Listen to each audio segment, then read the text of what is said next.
and they just brought a new ride in there. So I'm going to. Yeah, they're wheeling that thing in. That was interesting. I don't know what it is, but I'll find. It looked like a roller coaster car that had like a little flat screen TV on the back. And so I guess maybe put the glasses on, and you're sitting there doing this, and the screen is for the people walking by. Maybe to see what you're experiencing. You know, so yeah, interesting. I don't know. Interesting. I'm sure we can't use it though in lieu of COVID.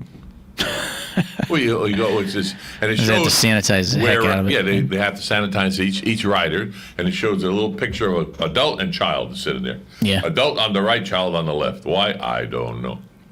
I didn't build it. I don't know.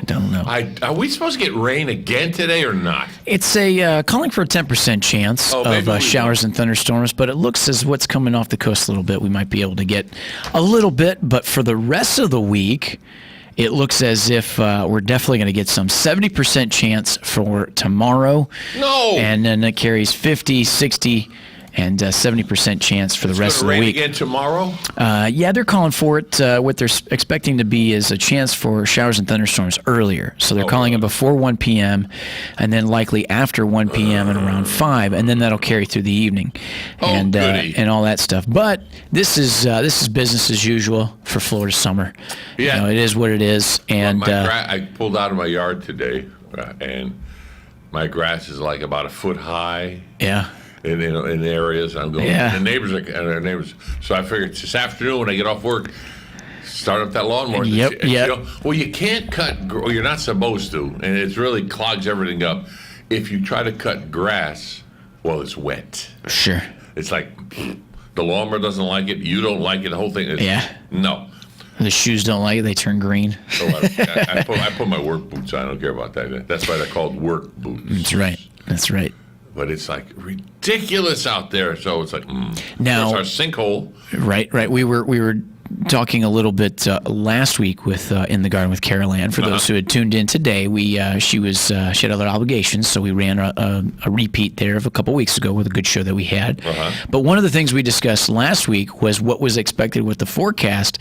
When we were talking about lawn care, this might be your opportunity for those who need to cut their grass because of the rain that we had through the weekend. Get out there and get it done now, because of the way the forecast is looking, you might not have a chance for the rest of the week. And if that's the case, it's only going to keep growing and growing. Yeah, what is that for? And for most people, for the HOA Homeowners Association, their Gestapo as they come out and say, "Oh, this is too high." Well, then get your out there. I almost said the bad word. Get your out there, and you cut it in the rain, and you mess up your lawnmower. If not, there's the road. I've seen that before. I've actually witnessed that before, that conversation. It's like, well, it's been raining. And they're like, well, here's a card for a company that can come by and kind of, it's like, for goodness sakes. Good. Give me the card and you pay for it. And I was going to say there's a commercial out now for an insurance type company that plays on these two people who just moved into the neighborhood. And they've got like a Gestapo Homeowners Association. Not allowed. Not allowed. Yeah. 2 inches too high. And they're like, oh, we see you've met Karen, the president of the HOA. Thank you, Karen. And she ends up cutting the mailbox down. She's like 2 inches above regulations. No. And there's people out there that are listening, going like, yeah, we have that. We have that in our development. The Gestapo. We have that in our development with the golf carts. Yep. So why with anybody with any kind of brain would move into an HOA? Well, understand too, though. The idea is that it keeps everything looking good, and there's some standard to everything, and you get amenities and a lot of those. But yeah, there's a lot of over the top stuff. When I first moved down here, I was going through areas that had HOAs and whatever, homeowners associations, and I see a little sign. I thought, it's for sale sign. A little sign. You're 2 inches too high, or 3/4 of an inch too high on the lawn. And I'm going to say, well, I'm not moving to this damn neighborhood. No way in heck am I going to get this kind of treatment. And do you think for a moment that a little bit of that is as folks get older to still carry some weight to what they, to have a little bit of... but how do they get the position? Aren't they voted? You're fired! That's it, that'd be the first thing I do is go to one of the meetings and say, you're fired! And you want to do it? Yes, I want to do it. With common sense. Come on. It's ridiculous. It's totally ridiculous. Why would anybody in their right mind, number one, make enemies through the whole community because they know this one person is doing it? And then, I'm sorry, but let me make enemies with the 60 or 70 homes or more that I'm living with. Yeah. And then you wake up and all of a sudden your house come home and it's upside down, or something, whatever. Who did I don't know. And all the neighbors, like the Orient Express, that right? Now everybody's seen the Orient Express movie. If you haven't, I'm going to ruin the whole damn thing for you. But the guy gets killed. Not one person killed him. 15 killed him. They all killed him. All the stab marks in them. They all get, well, HOA. Who did I don't know. My car's upside down. I don't know. Somebody drove over my lawn. I don't know. Didn't see nothing. But hey, at the end of the day, it's commonality to have a nice neighborhood that looks well. It's because everybody's grass Well is is fine, but overwhelming is an inch high. Your lawn is an inch too high. Because that's the way I listen. Yeah, but always understand, too, there's always like a nice political way at first for the warning. It's like, hi, just a common courtesy. You are 2 inches above the regulation that needs to be for the lawn. If we just want to give you the reminder to get that cut. And then after 3 weeks into it, it's like, welcome to Thunderdome. Yeah. You're now 3 inches above standard. Well, after that, You feel lucky? put your own sign up. Does your lawn feel lucky, punk? This is the size. This is the way I'm keeping my lawn. You want to cut shorter? You got to hire somebody, and you pay for it. Yeah. See, but the whole thing is, when they moved into that neighborhood, they signed that little piece of paper. Of course. You fool! Of course. There is no exaggeration. We were going to move to an area. I won't say the subdivision because there's a lot of people that live there. It's a big subdivision in Ocala. I think it's in the city limits. And the rules and regulations for a homeowners association was about as thick as a phone book. All right. I looked at that, and the realtor was very nice.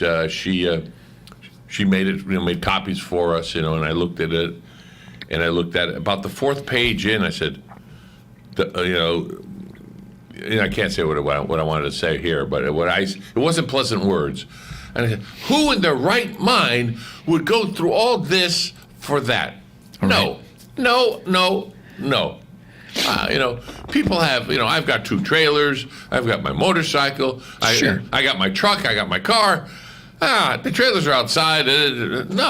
No, my house, I keep it clean and except for now, I got to cut it. But now, who can cut grass when it's pouring rain when you get out of work? Yeah. You can't. Let me ask you too. When you mentioned when people have to sign, it's like nowadays, no matter what you do, there's some kind of liability clause, right? Terms and agreements. And what's interesting about it is there's so much. No matter what you do anymore, there's this terms. Please accept the terms and agreements. Oh, you mean like contests? No. Like anything. If you purchase something like an app, then there's terms and agreements. If you obviously, like say for example, a credit card, terms and agreements. It's understandable. But anything you buy nowadays comes with some liability clause. It's called CYA.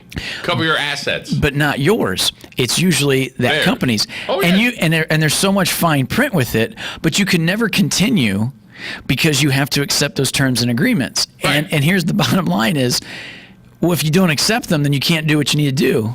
But you usually need that, whatever it is that you're doing, to have it. So it's such a catch-22. There you go. That's exactly what my brain was thinking. You're kind of stuck, and everybody just accepts. You're damned if you do and damned if you don't. And you think to yourself, you're like, what would be the best thing to do here is hire a lawyer and have them go through all my terms and agreements for the ones that matter. It's expensive, but I'm sure there's so many caveats through that with the fine print. Sure. That, for example, like with credit cards, I talked to Dan a lot about that as I've been doing my best, man, to build my credit and everything within the last few months here. I was actually raise it a few points and trying to get this jacked up interest rate on my car refinance and all this stuff. Yeah. Credit union. But what's interesting is like when we were discussing like certain terms and agreements, which you'd think would be kind of more cut and dry, you realize there's these small caveats.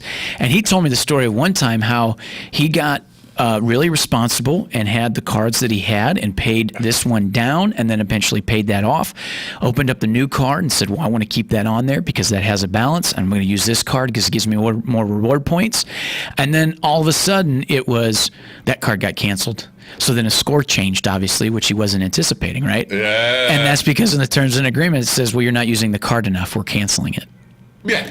And it's just little things like that you're just kind of that you're kind of stuck with. And I look at him and said, if I wanted to use the card, I would have. Exactly. If I didn't want to, that's my privilege because it's my money. But it's that idea of playing that game and being in the arena to do it. But nowadays, when it comes to the phone, any app, anything that you need to use for your mobile device comes with the terms and agreements. How many times I was going? And it's hard to do anything when you have to accept it. Well, see, a lot of times I was going to go do it. Well, I forget. It doesn't irrelevant what it was. Yeah. And it says, and then we get to go into your contacts. No. I mean, no. What the heck does a photographer app? I think it was a photo app. Have to get into my contacts? No. Because then if there's something, you want to marketing. share, it would easily put out. Well, a lot of times, too, there's certain ones that'll ask you if you can use your microphone and, That's fine. and stuff that like makes that. sense. That how are you going to do? Yeah. Well, for example, Zoom. No, that's what I mean. Like if it doesn't necessarily do anything for your voice, but it still wants to be allowed to use your microphone so it can listen to what conversations you have to use later on for advertising. Yeah. But who cares? But that's and then that same thing with the camera and the same thing with certain other things. Well, they say that the cameras on your computers, they're energized. You energize the computer, it's energized. Yeah. And I said, well, if they want to scare the small animals and children, take pictures of me, go ahead. Yeah, that's how I feel too. Go, it's like go for it. What do I care? On the back end, it's like, well, it's like, well, we're I totally get you on that one. Same way with it. Yeah, it's crazy. Now there was as much as we got you on a little midday with Joe for the folks who are just tuning in. Thank you for listening to AIM Ocala Live here as we're rounding out our show now, just 8 minutes before the top of the 11 o'clock hour. I wanted to bring up a couple of things here. I needed somebody in the studio to talk a little bit about these. It says here on a couple new surveys, which are pretty good. This one here, it says men think about sex less than women think about fashion. It says, ladies, how many times a day do you think about fashion? They say, according to an online study, hardcore science here, women have fashion on the brain 91 times in a given day, and that's more than 4 times the amount than what men think about with sex. You believe that? And I'm thinking, well, what part of the day? Them thinking, yeah. And I'm thinking, like, really, fashion? Are they that? Because as a man, I got to tell you. You look for the word vain? I was going to say, as a man, what do they say? About every 18 seconds, there's something that clicks. So if you're telling me they're thinking about fashion, no. It's how often. Oh, that long, I said. That long? 18.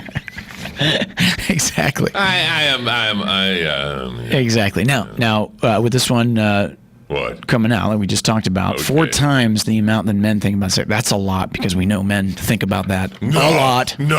A lot. A lot. Yeah. Now, this next one here. Shame on you. This next one here was kind of interesting as we're coming closer within the month of June for Father's Day. It says, what does dads actually want for Father's Day? It says, what do almost half of dads want more than anything else for Father's Day? A tie. A tie. I think that's the last thing they want. Yeah, I've got 50 or more. Yeah. Here's a clue. What? Tell me. It costs nothing other than a few minutes of your time. Oh, yeah. The answer, a phone call. Check this out. It says in a survey of dads, 47% said what they most want on Father's Day is a phone call. Isn't that cool? It's pretty. It's pretty. It's cool and sad at the same time. Yeah, no, it's like, but it's also. How many kids? I have 4 kids. Well, because you know what? Maybe they don't call. Yeah, maybe that comes from it's like, wow, we need to give Dad a call. But when it's Mother's Day, it's like, if I don't call Mom on Mother's Day, it's hitting the fan. You'll be up the creek without the paddle. It's hitting the fan. Right. There's consequences to actions. You don't want to get mom mad, but Dad, yeah, it's like, wow, but then at the end of the day, it's like, well, I could go for a phone call. Just see how everybody's doing. Yeah, phone call and ice cream. Now, next, they got some other ones that thrown in here. If you want to ship me pizza from Pepe's, I can handle that. Okay. So on the topic of what would be in line after the phone call that Dad wants, 41% said a big juicy steak.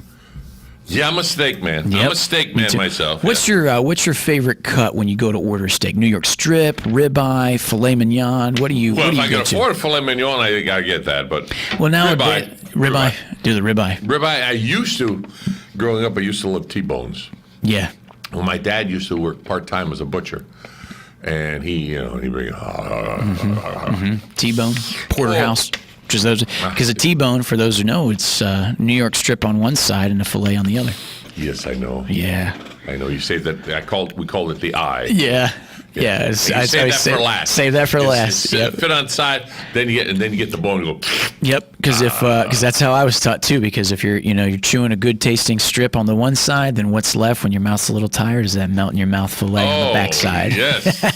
Yes. So 41% said a big juicy steak. 38% said peace and quiet. Oh, you're kidding me! No.